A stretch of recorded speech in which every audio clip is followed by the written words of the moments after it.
Hi, this is Rajni Basin, Founder Director, AMB Group, Ongli Study Overseas and School of Skills Development, Miraki School of Higher Education, Vertical Technologies, IT Training, Services, Placement and Internship. आज national constitution day है और आज के दिन सबको हार्दिक शुभकामनाएं। आज का ये वीडियो मैं स्पेशली इसलिए बनाने की कोशिश कर रही हूँ कि कहाँ और किन मुद्दों पे प्रॉब्लम है और हमारा कॉन्स्टिट्यूशन हमें किस चीज़ के लिए अलाउ करता है और हम क्या अपने कॉन्स्टिट्यूशन पर ये प्रॉमिस कर सकते हैं अपने साथ कि हम इन सब चीज़ों को, हम सब नॉर्म्स को, अपने सिस्टम को, अपने कॉन्स्टिट्यूशन को we will have to adhere by the norms. So first the important point to say, हमारा जो नेशनल कॉन्स्टिट्यूशन इसमें सिक्योर किया जाता है फॉर ऑल द सिटीजन्स। वो सिक्योरिटी पर्पस क्या है, सिक्योरिटी पॉइंट्स क्या है? Number 1, justice. Justice social, economic and political. तो first I will come on the social justice. Social justice means कि हमारी वेल्थ अपॉर्चुनिटीज और हमारे पास वेल्थ, हमारी अपॉर्चुनिटीज हमें जो मिले, प्रिविलेज मिले विद इन द सोसाइटी, जहाँ पर इंडिविजुअल के राइट्स जो है वो रिकॉग्नाइज किए जाएं। नाउ इम्पॉर्टेंट पॉइंट, क्या एक्चुअल में हमें इक्वल अपॉर्चुनिटीज मिल रही हैं? क्या एक्चुअल में वेल्थ डिस्ट्रीब्यूशन इक्वल हो रहा है? और क्या प्रिविलेजेस हैं सोसाइटी के अंदर? आप अग्री कर रहे हैं या करते होंगे या करेंगे इस वीडियो के बाद? अगर मैं वेल्थ, अपॉर्चुनिटीज या प्रिविलेज की सोसाइटी की बात करूं या इंडिविजुअल राइट्स की बात करूं, रिकॉग्नाइज हो रहे हैं, क्या प्रोटेक्ट हो रहे हैं? इंडिविजुअल राइट्स हर किसी को बोलने का, सोचने का, समझने का, एक्सप्रेशंस का सबकी छूट है, लेकिन क्या हम डिग्निफाइड वे में ये अपने पॉइंट्स को, अपने ओपिनियंस को, अपने थॉट्स को एक्सप्रेस करते हैं? नहीं, हम ये थॉट्स बिल्कुल भी एक्सप्रेस नहीं करते। मैं सोशल की बात करूं तो सोशल आज के टाइम पीरियड पे उस सोशल को मैं कहीं कनेक्ट कर रही हूं सोशल मीडिया प्लेटफॉर्म के साथ as well. I hope you agree on my point कि सोशल मीडिया जहां पर हम बहुत ज़्यादा ओपन हैं और बहुत कोशिश करते हैं कि हमारे जो भी थॉट्स हैं वो हम शेयर करें, जैसे कि मैं भी अपने थॉट्स शेयर कर रही हूँ, लेकिन उसमें कितनी इंटीग्रिटी है, कितनी डिग्निफाइड वे में मैं अपने पॉइंट्स को एक्सप्रेस कर रही हूँ? क्या एक्चुअल में सोशल मीडिया प्लेटफॉर्म या सोशल जस्टिस के ऊपर क्या लोग वाकई ही ऐसी चीजें करते हैं? I will say no. किसी का कुछ भी मन करता है और वो कुछ भी बोल देता है, किसी का कुछ भी मन करता है वो कुछ भी अब्यूसिव बोल देता है, किसी भी टॉपिक, किसी के भी वीडियोस के ऊपर या किसी के भी पॉइंट ऑफ व्यू के ऊपर वो अपनी एक भड़ास निकालता है। क्या ये वाकई सही है? क्या हम सोशल जस्टिस कर पा रहे हैं? आई विल से नो, हम बिल्कुल भी सोशल जस्टिस नहीं कर पा रहे। सेकेंड आता है liberty of thoughts, expression, believe, faith. जैसे कि मैंने अभी बोला कि क्या हमारे जो थॉट्स है, जो एक्सप्रेशंस है, जैसे मैं भी अपने थॉट्स ही शेयर कर रही हूँ आप लोगों के साथ। मेरे थॉट्स हैं कि मैं सोशल रिफॉर्मर के तरीके से कुछ काम करूं, जहां पे प्रॉब्लम्स आ रही हैं उन प्रॉब्लम्स को मैं एटलीस्ट इस वीडियो के द्वारा और अपने थॉट्स के द्वारा मैं आपके साथ शेयर करूं, सो दैट कि कहीं ये किसी दिन किसी रेलिवेंट पर्सन के पास पहुंचे और इस पे एक्शन हो सके। क्योंकि पब्लिक जब इन चीजों के ऊपर सोचेगी, समझेगी, तो शायद मेरा एक एफर्ट किया हुआ किसी ना किसी टाइम पीरियड पर फ्रूटफुल हो सकता है। तो इसलिए ये मैं वीडियो आज के दिन स्पेशली इसको बनाने की कोशिश कर रही हूँ। आई होप कि आपको ये वीडियो पसंद आएगा। अभी मैं बात कर रही थी लिबर्टी ऑफ थॉट्स की, एक्सप्रेशंस की, बिलीव, फेथ की। अगेन मैं इसको कोरिलेट करूंगी सोशल मीडिया प्लेटफॉर्म के साथ। सोशल मीडिया प्लेटफॉर्म में जो वीडियोस बन रही हैं, do you really think so कि वो वीडियोस वाकई ही बहुत सही हैं? वो रील्स वाकई ही बहुत सही हैं? जैसे हम अपनी वीडियो बना रहे हैं, पोस्ट कर रहे हैं, तो जनरली जब वो रील्स देखी जाती है तो उस रील के नीचे नेक्स्ट रील्स आती हैं, जस्ट टू चेक कि what is going on. Don't you think so कि हमारा जो सोशल मीडिया प्लेटफॉर्म है उसमें कुछ ऐसी वीडियोस हैं जो अब्यूजिव हैं, जो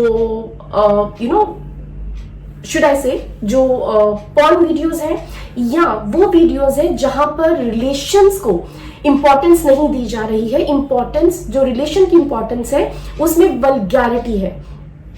वो वल्गैरिटी, वो जो रिलेशंस है वो स्पॉइल हो रहे हैं। वो रिलेशंस या तो father in law daughter in law के बीच में है, या मिल्कमेड और सो कॉल्ड भाभी, या फिर कुछ ऐसे रिलेशंस ब्रदर इन लॉ और भाभी, या मदर और। तो क्या ऐसे रिलेशंस, ऐसी वीडियोस एक्चुअली में बननी चाहिए? क्या फेसबुक और यूट्यूब को ये सब वीडियोस बैन नहीं करनी चाहिए? आप लोग सब लोग इनको वीडियोस देखते हो और इनके व्यूज बनाते हो। इसमें इतने व्यूज होते हैं कि जिन्होंने उस वल्गैरिटी के ऊपर ये वीडियोस बनाई है और उनको उन्हीं वल्गैरिटी के ऊपर, उन वीडियोस के अगेंस्ट उनको पेमेंट मिल रही है थ्रू द यूट्यूब और द फेसबुक। तो हम मार्केट में, हम इंडस्ट्री में, हम अपनी सोसाइटी में हम क्या मैसेज कन्वे करने जा रहे हैं? क्या आप लोगों को ये समझ में नहीं आता है कि ये सब चीजें हम अपने बच्चों के करियर के साथ खिलवाड़ कर रहे हैं? वो बच्चे जो अभी टीनेज में है या अभी जिनका अभी एज है उसको समझने के लिए, तो जब हम टाइम से पहले एक फल को पकाते हैं तो उसका टेस्ट नहीं आता, वो टेस्टलेस होता है। सिमिलरली अगर हम अपने बच्चों को उनकी उम्र से पहले वो सब चीजें दिखाते हैं, वो शो करते हैं, या उनको कहीं ना कहीं किसी भी सोशल मीडिया प्लेटफॉर्म से वो चीजें समझ में आती हैं या वो देखते हैं, तो क्या उनकी ग्रोथ पर, उनके मेंटल हेल्थ पर कितना इम्पैक्ट पड़ेगा, और बुरा पड़ेगा या अच्छा पड़ेगा? आप सब लोग बहुत अच्छे से जानते हैं। ये मैं बातें इसलिए बोल रही हूँ क्योंकि ये चीजें हमने फेस की हैं। जब हम काउंसलिंग्स करते हैं, जब हम पेरेंट्स की काउंसलिंग करते हैं, जब हम स्टूडेंट्स की काउंसलिंग करते हैं, not only the academic but the non academic as well, जिसमें रिलेशनशिप काउंसलिंग्स हैं, जिसमें उनकी वन ऑन वन हम काउंसलिंग करते हैं, जिसमें उनका मेंटल हेल्थ बीइंग है। I am not talking about the abnormal cases but general cases जहां पर वो मेंटली डिस्टर्ब है रिलेशनशिप के बेस पर, बिकॉज वो सब कुछ इतना ओपन हो चुका है कि इनको स्टॉप करने की कोशिश करनी चाहिए। मैंने ये आज का दिन इसलिए चुना है इस वीडियो को बनाने के लिए कि जो वाकई ही इन सोसाइटी में ये प्रॉब्लम उठ रही है, इसको एटलीस्ट बैन किया जाना चाहिए, इसको स्टॉप किया जाना चाहिए। फॉरेन की कुछ कंट्रीज हैं जिसमें स्पेशली बच्चों के लिए फेसबुक और यूट्यूब को बैन किया गया है, that they will not use Facebook and YouTube और any other social media platform जहां पर उनको एजुकेशन के लिए, उनके मेंटल वेलबींग के लिए, उनके हेल्थ के लिए इश्यूज क्रिएट होते हैं। And even mobiles are also banned. क्या हम स्टूडेंट्स के लिए, क्या हम एक एज ग्रुप तक ऐसा सेट कर सकते हैं कि हम उनको मोबाइल्स बैन करें? हम उनके लिए यूट्यूब, और ये यूट्यूब और सोशल मीडिया जो प्लेटफॉर्म फेसबुक है या इंस्टा है या फिर टिंडर है, what ever the social media platforms, क्या हम इनका यूसेज अपने स्टूडेंट से हटा सकते हैं? क्या उनको एडिक्शन से हम फ्री कर सकते हैं? तो प्लीज इसको चैलेंज लेके चलिए और आज के दिन ये कोशिश करें कि हम ड्रास्टिक चेंज ला सके अपने अंदर और अपने बच्चों के अंदर। नेक्स्ट मैं बात करूंगी इक्वालिटी की, equality of status and of opportunity and to promote among them all. Opportunities किसी के पास नहीं है। बीटेक स्टूडेंट्स फ्री बैठे हैं, डिप्लोमा होल्डर्स अपना कंटिन्यूशन करना चाहते हैं प्रमोशन के लिए, या फिर पीएचडी होल्डर्स बैठे हैं, या फिर स्टूडेंट्स जिनके पास जॉब ऑप्शंस नहीं है। अनएम्प्लॉयमेंट है, बहुत सारी प्रॉब्लम्स है। 1947 से ये अनएम्प्लॉयमेंट चल रही है। इसका रीजन बता सकते हैं आप? You can't tell the reason of unemployment, and still in 2024, 21st century era, and still we are focusing under the political things that there is a बेरोजगारी। अरे भाई, बेरोजगारी क्यों? बेरोजगारी होने का रीजन क्यों? क्या आपने किसी ने ये कोरिलेट किया कि बेरोजगारी, अनएम्प्लॉयमेंट क्यों हो रही है?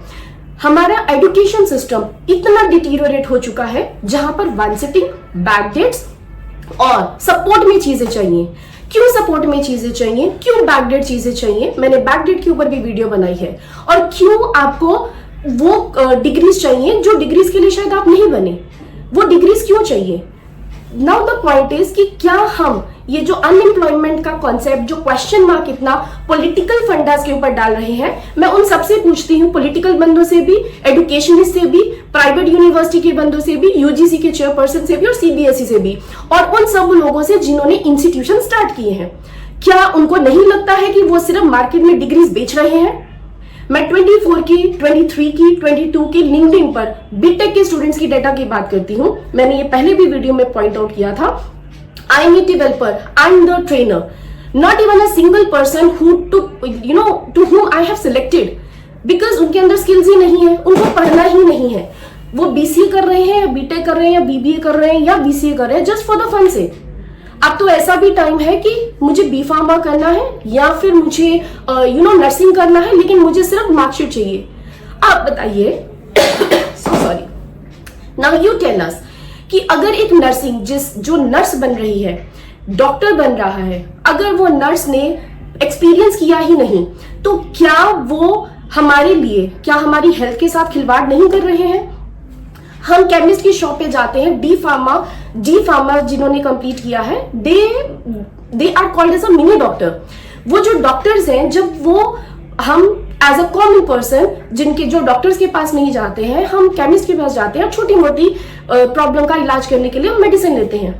अगर उन्होंने स्टडी नहीं किया, उन्होंने एक्सपीरियंस नहीं किया, तो क्या वो आपको राइट मेडिसिन दे सकते हैं? मेरे इन सवालों का किसी के पास जवाब है? आई विल से नो, किसी के पास नहीं है। तो अनएम्प्लॉयमेंट क्यों नहीं होगी? जब किसी को कुछ आता ही नहीं है, जब बच्चों को पढ़ना ही नहीं है, जब लोगों को ऑलरेडी वो जॉब में है, उनको प्रमोशन करना है, बट उनके लिए डिग्री काम की नहीं है। डिग्री काम की है क्योंकि डिग्री आपको नॉलेज देती है, वो डिग्री आपको सही और गलत का फर्क सिखाती है। लेकिन इसमें भी कंडीशन है कि क्या यूनिवर्सिटीज राइट डिग्रीज दे रही हैं? क्या यूनिवर्सिटीज ने राइट कंटेंट अपने प्रोग्राम में इम्बाइब किया है कि वो स्टूडेंट्स तक राइट इंफॉर्मेशन दे? मैं उस परसेंटेज स्टूडेंट, उस परसेंटेज ऑर्गेनाइजेशंस और इंस्टीट्यूशंस की बात नहीं कर रही हूं जो बहुत एमिनेंट ऑर्गेनाइजेशंस और इंस्टीट्यूशंस है। आप प्लीज उसके लिए उसको प्लीज आप इग्नोर करें। मैं उन ऑर्गेनाइजेशन, उन इंस्टीट्यूशंस की बात कर रही हूं जो just for the sake of degree दे रहे हैं। अनएम्प्लॉयमेंट डेफिनेटली होगी, और उस अनएम्प्लॉयमेंट को, if I am not wrong, और ये मेरे थॉट्स हैं जो कि मैंने अपनी टीम मेंबर्स के साथ भी शेयर किया था, आने वाले 5 साल में और down to the line 2030 maximum unemployment होगी इस इंडिया में। और अगर आपने, जो स्टूडेंट्स है, जो यूथ है, अगर इन्होंने कोशिश नहीं करी एडुकेशन लेने की, डिग्रीज लेने की और रेलिवेंट स्किल्स लेने की, और अपने आप को शार्पन नहीं किया, तो definitely 2030 would be the maximum, the most uneducated youth of India. ये रहेगी, और मैं चैलेंज करती हूँ, ये डेफिनेटली रहेगी। और इसके ऊपर जो मेरे ये पॉइंट ऑफ व्यू है, अगर आप यूजीसी चेयरपर्सन जगदीश सर का अगर इंटरव्यू देखोगे, जो आईआईटी मद्रास में, जहां पर there was no VC, and how on the in the absence of VC, IIT Madras, that organization is running. IIT Madras is a very eminent organization. I am not going to defame, I am so sorry, but मैं defame नहीं कर रही हूँ. Under that article, at the last line, in the last paragraph, it was again the same thing was mentioned. That was my point of view, which I read when I read, and I got to know the same point of view. It was written that 2030 would be the most uneducated, you can say, youth of India. आज के time period पे हमने जेन जी को बहुत promote किया। जेन जी क्यों? जेन जी, और अगर हम मिलीनियर्स की बात करें, एक्स बूमर्स की बात करें, जेन जी के बाद अल्फा बीटा गामा की बात करें, राइट? हमें इंपॉर्टेंस देनी है, हमें इंपॉर्टेंस देनी है एज एन इंडिविजुअल्स को, कि हमें अपने से छोटों को भी, अपने से बड़ों को भी, वो किसी भी क्लास, किसी भी कास्ट, किसी भी रिलीजन के हो, हमने सबको इंपॉर्टेंस देनी है और सबके साथ एक कॉर्डियल रिलेशन बनाने हैं, सबको रिस्पेक्ट देनी है, सबको प्यार से, और as an individual we will have to there is in and out things, कि हमें रिस्पेक्ट से, हम प्यार से उनके साथ एक रिलेशन बिल्डअप कर सके, बिकॉज वी आर इंडियंस, हम इंडियंस हैं। There is no caste, no SC, no ST, no Jat, no Maratha, nothing. तो क्या हम इक्विवेलेंट हो रहे हैं? क्या हम एज एन इंडिविजुअल इक्वल हैं? अगर आप मेरे से अग्री करते हैं तो आप प्लीज कमेंट में डालिए। और हम इक्वल नहीं है क्योंकि हमें इक्वल पॉलिटिकल पार्टीज नहीं करने दे रही हैं, और वहीं पर अनएम्प्लॉयमेंट के कॉन्सेप्ट को लेके चल रहे हैं। आप क्यों नहीं एजुकेशन सिस्टम में, आप क्यों नहीं उस एजुकेशन को इंडस्ट्री इंटीग्रेटेड सिस्टम में डालते? इंडस्ट्रीज आर सेइंग कि हमारे पास मैन पावर नहीं है, although an number of vacancies are there, उनको रिक्वायरमेंट है, लेकिन उन हमारे बच्चों में वो पॉसिबिलिटीज, वो स्किल्स नहीं है। Skills, it is not only the education, it is not only the degree, it is the skill, softness, cool, calmness, dedication, timely management, problem solution, ये कहीं नहीं है। Patience lose कर रहे हैं। कोई फैमिली में किसी के साथ बैठने की कोशिश ही नहीं करता। पेरेंट्स अपने बच्चों के साथ नहीं बैठते, बच्चे अपने पेरेंट्स के साथ नहीं बैठते हैं, और वो चाहते हैं कि हम अलग हो। नो डाउट हर किसी को स्पेस चाहिए, हर किसी को अपने आप में काम करने की का जज्बा चाहिए, बट जहां पे रिलेशनशिप की वैल्यू है वो इंपॉर्टेंट रोल प्ले करती है। Relations are important, individual personalities are important, but still हमें हर किसी को एक दूसरे के साथ लेके चलना है और इक्वली अपॉर्चुनिटीज देनी है। Next important point was fraternity, assuring the dignity of the individual and the unity of nation. Dignity of the individual. Suppose मैं ये वीडियो बना रही हूँ, मेरी इस वीडियो के नीचे भी शायद बहुत सारे कमेंट आएंगे क्योंकि हर किसी के थॉट डिफरेंट है, और ज्यादातर नेगेटिव कमेंट्स होते हैं। ज्यादातर कोशिश होती है कि हम इसके ऊपर अपनी टीका टिप्पणी दें क्योंकि हम अपनी भड़ास निकालें। लेकिन क्या हमने किसी को किसी की भी डिग्निटी के ऊपर हम उनके ऊपर जज कर सकते हैं? हर एक इंसान के अपने थॉट्स हैं, अपने एक्सप्रेशंस, अपने पॉइंट ऑफ व्यूज हैं, वो सब आजाद हैं। लेकिन किसी को गलत करके, किसी के ऊपर टीका टिप्पणी करके, और किसी को गलत प्रूफ करना या किसी को गाली गलौज करना, किसी को अब्यूजिव लैंग्वेज यूज करना, ये हमारी डिग्निटी नहीं है। हम इंडिविजुअल्स की डिग्निटी को किस तरीके से रिस्पेक्ट कर सकते हैं, ये हमें कोशिश करनी चाहिए। सोशल मीडिया के प्लेटफॉर्म्स पर हमें किन चीजों को यूज करना चाहिए, किन चीजों को बैन करना चाहिए, ये सबको ओथ लेनी चाहिए। ये मैं रिक्वेस्ट ही कर सकती हूँ क्योंकि बहुत सारी चीजें और इतना सब कुछ सामने होता है कि इतने एक्सपीरियंस के बेस पर कि क्या इस सोसाइटी में चल रहा है, सोसाइटी में चेंजेस क्यों नहीं आ रहे हैं, और सोसाइटी में चेंजेस नहीं आएंगे। सोशल मीडिया प्लेटफॉर्म्स ने इतना सबको एक्सक्लूडेड कर दिया है, इतना अपने में मस्त कर दिया है कि कोई किसी की बात ना सुनने में राजी है। Everyone is just investing, just killing the time. वो टाइम को अगर हम इन्वेस्ट करें एक राइट इंटेंशन में, एक राइट डायरेक्शन में, तो शायद हमारी जो यूथ है, जिसको मैंने ये कहा है कि 2030 में मैक्सिमम हमारी यूथ जो होगी, और जो हमारा इंडिया है वो अनएजुकेटेड पीपल से भरा होगा, तो क्यों नहीं वो 2030 जो आने वाला टाइम पीरियड है उसमें हम अभी से ट्राई करें। हम ऑर्गेनाइजेशन, इंस्टीट्यूशंस, यूनिवर्सिटीज, उन सब के ऊपर फोकस करें कि वो राइट कंटेंट दे, वो इंटीग्रेट करें प्रोग्राम्स को जहां पर इंडस्ट्री की डिमांड है, और उस इंडस्ट्री की डिमांड पे हमें अपने स्टूडेंट्स को, अपने यूथ को, अपने बच्चों को ट्रेन करना है। हमें उनको मॉरल वैल्यूज देनी है, हमें उनको वो शिक्षा देनी है, हमें उनको वो गाइडलाइंस देनी है जिससे वो एक बेहतर इंडिविजुअल, बेहतर इंसान बन सके। ये सब कुछ मैं अपने एक्सपीरियंस के बेस पे बोल रही हूँ, और आज का दिन मैंने इसीलिए चुना है क्योंकि आज के दिन में ही हमारी ओथ है जस्टिस के ऊपर, हमारी ओथ है लिबर्टी के ऊपर, हमारी ओथ है इक्वालिटी के ऊपर, हमारी ओथ है फ्रेटर्निटी के ऊपर। तो क्या हम आज के दिन 2024 में ये ओथ ले सकते हैं कि हम right usage of media, social media, Facebook और ट्विटर और इंस्टा और लिंक्डइन और यूट्यूब, इसके ऊपर हम राइट कंटेंट जो है वो डाल सके। कंटेंट मस्ट बी इंफॉर्मेटिव, जिससे किसी की बेटरमेंट हो, जो किसी के लिए उसकी लाइफ को अपलिफ्ट करने का काम करे। एन नंबर ऑफ व्यूअरशिप मिलती है जहां पर रॉन्ग कंटेंट होता है, जहां पर अब्यूजिव लैंग्वेज यूज की जाती है, लेकिन जहां पर इंफॉर्मेशन होती है वहां पर ना तो कोई कंटेंट शेयर करता है, ना ही उसके ऊपर कोई उसको पॉजिटिव नोट पर कंसिडर करता है। और स्टूडेंट्स और यूथ ये सब अगर रील से बच जाए, ये अपना टाइम जो किल कर रहे हैं उससे बच जाए, अपनी मॉरल वैल्यूज के ऊपर फोकस करें और रिस्पेक्ट दे सबको, और रिस्पेक्टफुली अपने लिए और रिस्पेक्टफुली दूसरे के लिए उसको डिग्निफाई वे में अगर वो काम करेंगे तो definitely India would be the leader. और prime minister Modi, I am not from any political party, ना तो मैं बीजेपी के फेवर में हूँ, ना मैं कांग्रेस के फेवर में हूँ, ना ही मैं आपके फेवर में हूँ, मैं किसी के फेवर में नहीं हूँ। मैं सिर्फ और सिर्फ फेवर में हूँ इंडिविजुअल इंसानों के फेवर में, कि हर किसी को रिस्पेक्ट दी जाए और हर किसी से रिस्पेक्ट ली जाए।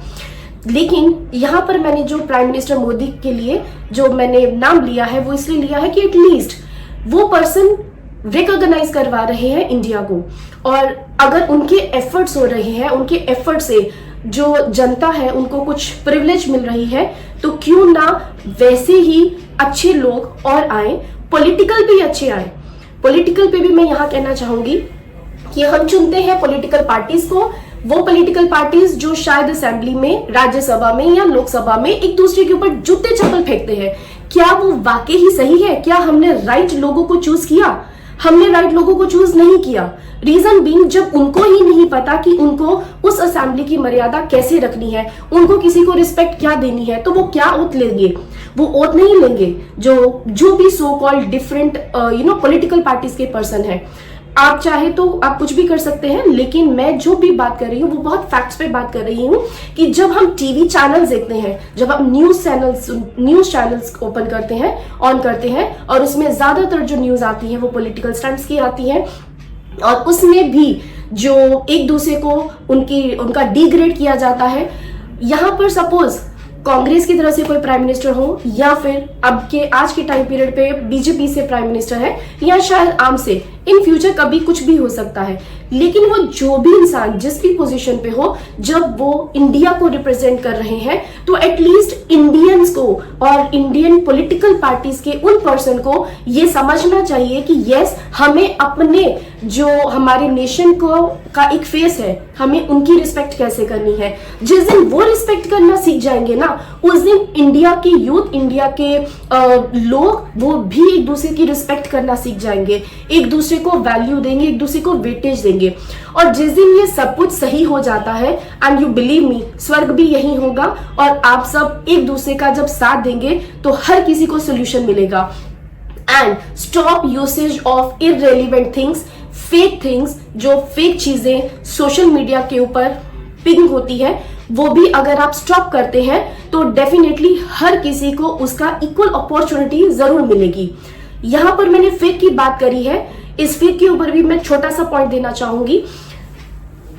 अगर मैं किसी ऑर्गेनाइजेशन का नाम ले रही हूं तो वो प्लीज ऑफेंसिव नहीं हो, क्योंकि ये एक आई ओपनर के लिए मैं बात कर रही हूं। If I talk about the just dial, हम जस्ट डायल पर इंक्वायर करते हैं, जितने भी लोग इंक्वायर करते हैं, लोग कहते हैं हमने इंक्वायर नहीं किया। जस्ट डायल लीड जनरेट करता है, जिसमें फेक लीड्स होती हैं। आपने अगर उसको पिंग भी किया, उस पर सर्च भी किया, आप सर्च मत करो। फेसबुक आप उस पर पिंग करते हो, उस पर प्रॉपर डाटा आता है और उसमें प्रॉपर फीडिंग होती है कि अगर आप इंटरेस्टेड हो, आप तभी ही आपकी लीड जो है वो नेक्स्ट रिस्पेक्टिव ऑर्गेनाइजेशन तक जाएगी।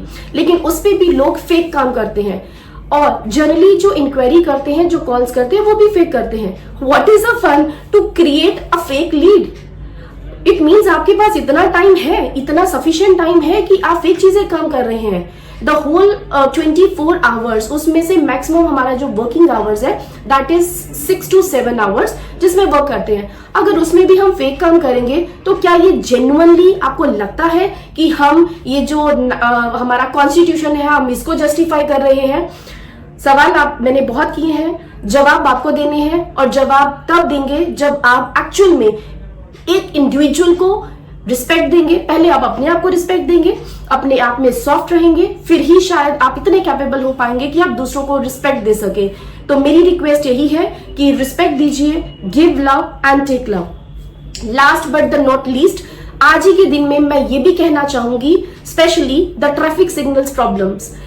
अगर रेड लाइट है या ग्रीन लाइट है, येलो लाइट है, उन सिग्नल्स का सिग्निफिकेंस क्या है, क्या इंपॉर्टेंस है? रेड लाइट क्या बताती है, ग्रीन लाइट क्या बताती है, और येलो लाइट क्या बताती है? अगर इन सब के रूल्स को आप फॉलो करोगे तो इंडिया में कभी भी एक्सीडेंट्स नहीं होंगे आज ही के दिन। And every day I am regularly facing these problems कि अगर आपके लिए आपका ग्रीन लाइट है and you will have to go through this green light, but वो जो रेड लाइन जंपर्स हैं या जो स्कूटर्स एंड बाइकर्स हैं, दे आर एक्चुअली जंपिंग, तो एक्सीडेंट्स होंगे ही होंगे, क्यों नहीं होंगे? क्या आप 30 सेकेंड्स की वेट नहीं कर सकते? या मैक्सिमम टू मैक्सिमम अगर हम सिग्नल पे रहते हैं तो हार्डली मैंने जो काउंट किया है 160 सेकेंड्स, तो क्या हम 160 सेकेंड्स वेट नहीं कर सकते? क्या हमारी लाइफ इतनी इजी है कि हम वो 160 सेकेंड में अपनी लाइफ को बर्बाद कर देते हैं? Anything can happen. तो आज की इस मेरे वीडियो के ऊपर मैंने हर एक पॉइंट को छोटी चीजों को लेकर हाईलाइट किया है और मैं कोशिश करूंगी कि इन सब पॉइंट्स के ऊपर मैं डिटेल में भी वीडियो बनाऊं, जैसे कि स्कूल का नॉन अटेंडिंग कॉन्सेप्ट, जैसे कि डिप्लोमा होल्डर्स की प्रॉब्लम, जैसे कि अनएम्प्लॉयमेंट की प्रॉब्लम, जैसे कि यूट्यूब के ऊपर कंटेंट की प्रॉब्लम, फेसबुक के ऊपर कंटेंट की प्रॉब्लम, इनके ऊपर रूल्स एंड रेगुलेशंस क्यों नहीं है, क्या ये नहीं बननी चाहिए? क्या हमने रिलेशंस को इतना डिग्रेड कर दिया है कि हम उन रिलेशंस को की वैल्यू नहीं कर पाते हैं, हम रिस्पेक्ट नहीं कर पाते हैं, क्योंकि सोशल मीडिया ने कंटेंट वही यूज किया है एंड उस पे मिलियंस एंड ट्रिलियंस व्यूज हैं and they are earning on the bullshit videos. इस वीडियो को अगर आपको वाकई समझ में आए और आप चाहते हैं कि कुछ रिफॉर्म करना इन इंडिया, तो आई रिक्वेस्ट कि आप प्लीज इसको लाइक करें, शेयर करें और सिर्फ उसको कुछ सेकंड्स देकर उसको बंद नहीं करें, क्योंकि इस वीडियो में मैंने बहुत सारे लोगों की, बहुत यूथ की, बहुत लोगों की मैंने अपनी आवाज दी है, जिसमें मैंने सबके पॉइंट्स इस वीडियो के जरिए मेंशन किए हैं। आई होप कि आप इस मेरी वीडियो के ऊपर, मेरे पॉइंट्स के ऊपर अग्री करेंगे। Thank you very much, thanks for listening and please do share और कोशिश करें कि हम रिफॉर्म्स कर पाए। आज के दिन हम ये ओथ ले पाए कि हम अच्छा करें, हम अच्छे के लिए करें, हम अपने लिए अच्छा करें और हम दूसरों के लिए भी अच्छा करें। जिस दिन आप दूसरों के लिए अच्छा करना शुरू कर देंगे, उस दिन देखना आपके लिए खुद ब खुद अच्छा होगा। Thank you so much once again, have a nice day, take care, thank you, bye.